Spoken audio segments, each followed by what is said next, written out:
આજે એક એવી શાકભાજીની ખેતીની વાત કરવી છે જેને લગભગ તમામ લોકોએ ખાધી હશે। ગુજરાત અને રાજસ્થાનમાં થતી આ શાકભાજીની ખેતીમાં ઓછી માવજત અને ઓછા ખર્ચની જરૂર હોય છે।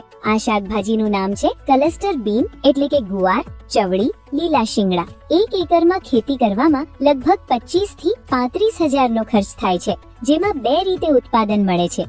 શાકભાજીમાં વપરાતી લીલી ફળીઓનું અને બીજું ફળીઓને પકવી દાણાનું ઉત્પાદન મેળવી શકાય છે। 90 થી 120 દિવસ યોગ્ય કાળજી બાદ 5 થી 8 ક્વિન્ટલ દાણાનું ઉત્પાદન મળી શકે છે, જેના બજારમાં 1 ક્વિન્ટલના 5500 થી 7000 સુધીના ભાવ લેખે 30 થી 55000 સુધીની આવક થાય છે।